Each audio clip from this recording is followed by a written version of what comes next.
آپ کی شخصیت، آپ دن میں ایسے کتنے لوگوں کے ساتھ وقت گزارتے ہیں جن کی گفتگو آپ کے مزاج سے ہٹ کر ہوتی ہے، جو اپنی بات شروع کرتے ہیں تو رکنے کا نام تک نہیں لیتے اور چاہتے ہیں آپ صرف سنتے رہیں؟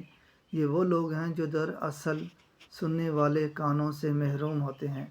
لوگ ان کے ساتھ بیٹھنا پسند نہیں کرتے، ان کی گفتگو نوجوانوں اور بزرگوں کے لیے بچوں جیسی ہوتی ہے۔ مجھے آج کے دن تقریباً 3 لوگوں کی جانب سے سننے کو ملا: حافظ صاحب، وہ فلاں شخص کے ساتھ آپ کیسے ٹھہر جاتے ہیں، ان کی تو کوئی نہیں سنتا، اور آپ جیسے شخص کا وہاں ٹھہرنا حیرت ہے، آپ ان کی گفتگو کیسے برداشت کرتے ہیں؟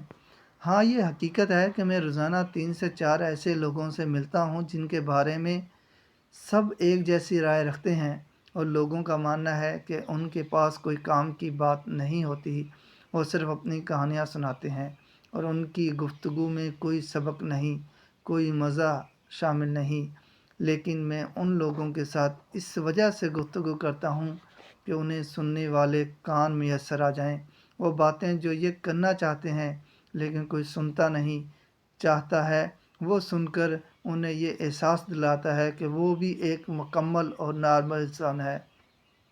دوسری وجہ یہ ہے کہ میں اپنی برداشت کا ٹیسٹ پاس کرتا ہوں کہ اپنے مزاج کے خلاف میں کتنی دیر تک لوگوں کی گفتگو سن سکتا ہوں۔ ہماری زندگی میں تمام لوگ ہم خیال اور ہم مزاج نہیں ہو سکتے۔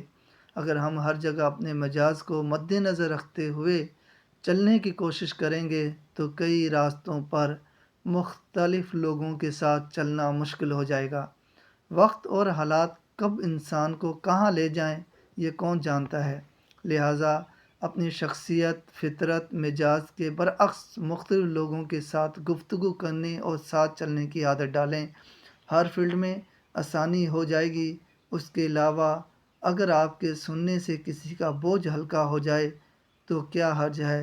البتہ ان لوگوں سے ہمیشہ محتاط رہیں جو اپنی فرسٹریشن یا منفی سوچ آپ میں منتقل کرنے کی کوشش کرتے ہیں۔